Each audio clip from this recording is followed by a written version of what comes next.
This is the Synthetic Signal Report for Wednesday, April 1st, 2026, in the morning. Today's analysis focuses on the massive source code leak of Anthropic's Claude code and a subsequent remote code execution vulnerability in the FreeBSD kernel discovered by the agent itself. We look at a series of critical security failures at Cisco, a North Korean supply chain attack targeting the Axios library, and a new patch from Apple for users holding out on iOS 18. This report also covers the live launch of NASA's Artemis 2 moon mission, the extradition of the RedLine malware developer, and a significant shift in Nvidia's market share within China. In a major escalation of the security failures surrounding Anthropic, the entire source code for the Claude Code command line tool has been leaked via a map file in the public registry. This leak has already spawned over 8,000 unauthorized copies online. Technical analysis of the exposed code reveals internal undercover modes and specific regular expressions designed to detect developer frustration. This development follows a signal from the future regarding the autonomous capabilities of AI agents. In a startling demonstration of offensive potential, the Claude agent successfully wrote a full remote kernel execution exploit for FreeBSD, achieving a root shell.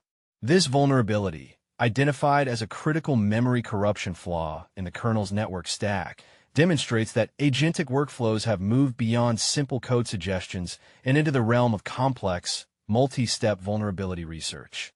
To counter the lack of visibility into these autonomous systems, a new project called Agents Observe has launched.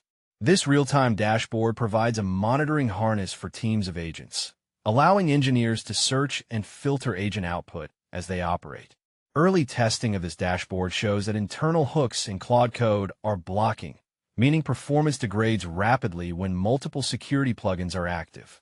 This highlights a fundamental tension between agentic speed and the overhead required for safety and observability. Cisco is facing a significant security crisis with the discovery of multiple critical vulnerabilities across its enterprise product line. The most severe flaw exists in the configuration backup feature of the Cisco Nexus dashboard. This vulnerability allows an attacker with access to backup files and the encryption password to gain full system access. Simultaneously, the Cisco Smart Software Manager on-prem is vulnerable to an arbitrary command execution flaw, while the integrated management controller suffers from an authentication bypass. These failures represent a structural risk to data center management, as they target the very tools used to secure and orchestrate hardware at scale. In the software supply chain, Google Threat Intelligence and Mandiant have confirmed that a North Korean Nexus threat actor has compromised the widely used Axios library on the NPM registry. This supply chain attack targets developers by injecting malicious code into one of the most common tools for making web requests. This follows a month of high-intensity attacks, including SVG, smuggling, and OAuth phishing. Apple has also moved to protect users who have not yet upgraded to iOS 18. A new patch has been released to defend these legacy devices against an exploit known as Dark Sword.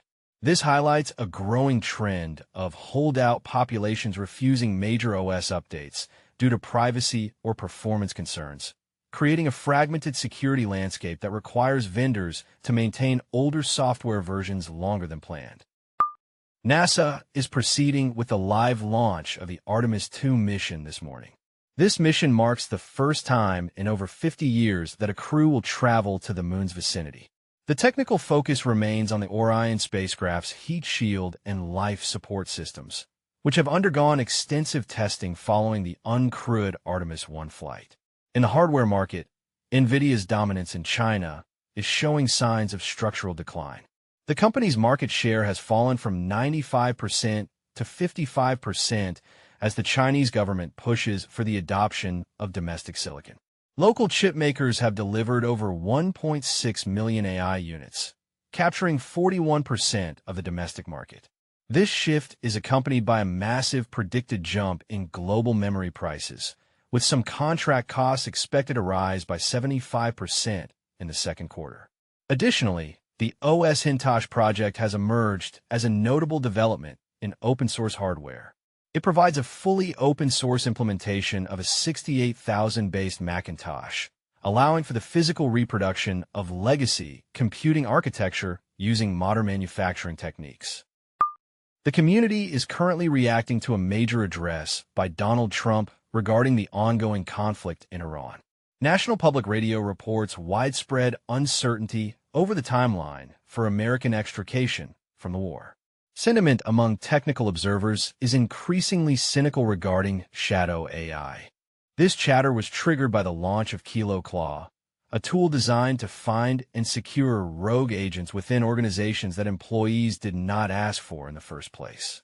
Security professionals are also tracking the extradition of the developer behind a RedLine malware, a significant win for international law enforcement against the infostealer ecosystem. In a more unusual development, researchers have reconstructed the sounds of dinosaur flatulence to map unknown territories of prehistoric biology. On the tool front, keep an eye on CC Gateway. It is a new AI API identity gateway that normalizes device fingerprints to provide privacy-preserving proxying for model requests. Also trending is a repository for independently authored Claude code prompts, focusing on agent delegation and memory management. Finally, the ransomware group Chelan has claimed a new strike against the State Road and Tollway Authority, adding to a high-volume month for infrastructure-focused extortion. This concludes the Synthetic Signal Report for Wednesday,